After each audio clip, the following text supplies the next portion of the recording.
தேவனுடைய பிள்ளைகளே, ஆண்டவரும் உலக ரட்சகருமாகிய இயேசு கிறிஸ்துவின் நாமத்தினாலே இந்த கால வேளையில் இருதயத்தின் ஆழத்திலிருந்து உங்களுக்கு நல் வாழ்த்துக்கள். ஓசையா தீர்க்க தரிசன புஸ்தகம் 6ஆம் அதிகாரம் 1வது வசனத்தை வாசித்து இந்த நாளுக்காக நாம் ஜெபிப்போம். கர்த்தரிடத்தில் திரும்புவோம் வாருங்கள். நம்மை பீறினார், அவரே நம்மை குணமாக்குவார். நம்மை அடித்தார், அவரே நம்முடைய காயங்களை கட்டுவார்.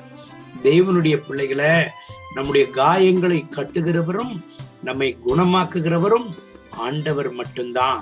அது மாத்திரமல்ல, அவருடைய பாதைகளை விட்டு விலகுகிற பொழுது அடிக்கிறவரும் திருத்துகிறவரும் அவர்தான்.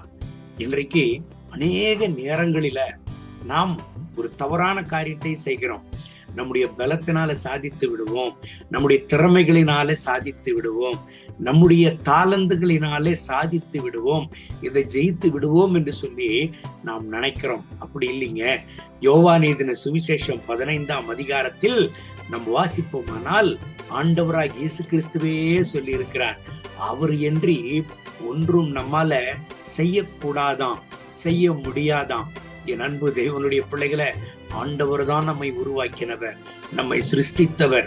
ஒன்றுமில்லாத நிலைமையிலும் நம்மை நாம் கர்த்தருடைய திருசமூகத்தில் அர்ப்பணித்தோமானால் நம்முடைய வாழ்க்கையில எப்பேற்பட்ட அதிசயமானாலும் அவர் செய்ய வல்லவராக இருக்கிறார்.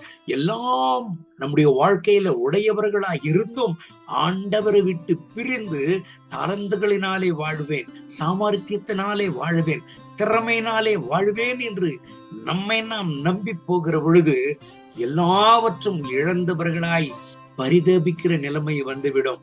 அப்பேற்பட்ட ஒரு சூழ்நிலை இஸ்ரேல் ஜனங்களுக்கு இந்த இடத்துல உண்டானது. ஆண்டவராகிய கர்த்தர் அவர்களை அடித்து திருத்துகிறார்.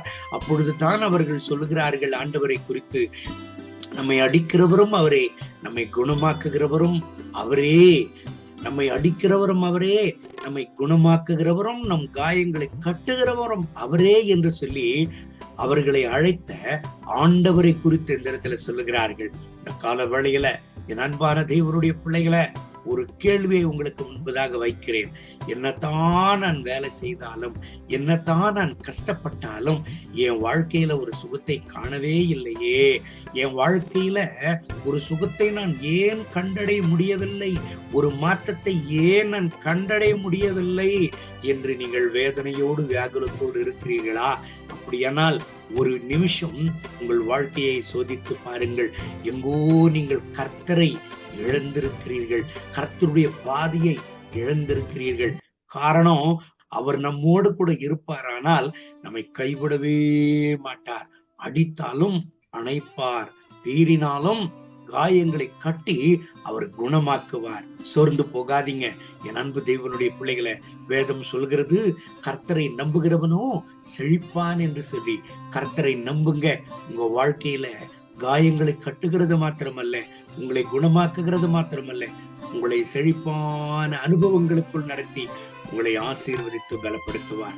கர்த்தருடைய வார்த்தையின்படி கர்த்தர் உங்களை ஆசீர்வதித்து அந்த நாள் முழுவதும் நடத்துவாராக. சோர்ந்து போகாதீங்க. கண்களை மூடி ஜெபிப்போமா? அன்பின் ஆண்டவரே, இந்த கால வேளையில் இந்த ஜெபத்தில் இணைந்து என்னோடு ஜெபித்துக் கொண்டிருக்கிறேன் அன்பு சகோதர சகோதரிகளுக்காக ஜெபிக்கிறேன். இவர்களை ஆசீர்வதியும், இவர்கள் வாழ்க்கையில் இருக்கிற சோர்வுகளை அப்புறப்படுத்தும், இவர்கள் வாழ்க்கையில் இருக்கிற பலவீனங்களை அப்புறப்படுத்தும். ஏன் இப்பேற்பட்ட துன்புறுத்திற்குள் நான் அகப்பட்டேன், ஏன் இப்பேற்பட்ட துன்புறுத்திற்குள் நான் தள்ளப்பட்டேன், என் வாழ்க்கையே இப்பேற்பட்ட ஒரு உபத்திரத்தினூட கடந்து சென்று கொண்டிருக்கிறதே, எப்பொழுது கர்த்தர் என் சூழ்நிலையை பார்ப்பார், எனக்கு ஒரு அற்புதத்தை செய்வார் என்று ஏங்கி புலம்பி தவித்து கொண்டு இருக்கிற என் அன்பு சகோதர சகோதரிகளுக்காக ஜெபிக்கிறேன். இந்த கால வேளையில் ஒரு அற்புதத்தை செய்யும். இவர்கள் கண்ணீரை துக்கத்தை சந்தோஷமாக மாற்றும், இவர்கள் வேதனைகளை மாற்றும், இவர்கள் வியாகுலங்களை மாற்றும். ஆண்டவரே, ஒரு அற்புதத்தை இவர்களுக்கு செய்தருளும். அப்படி செய்கிறதற்காக ஸ்தோத்திரம், மகிமை, கனம், துதி உமக்கே.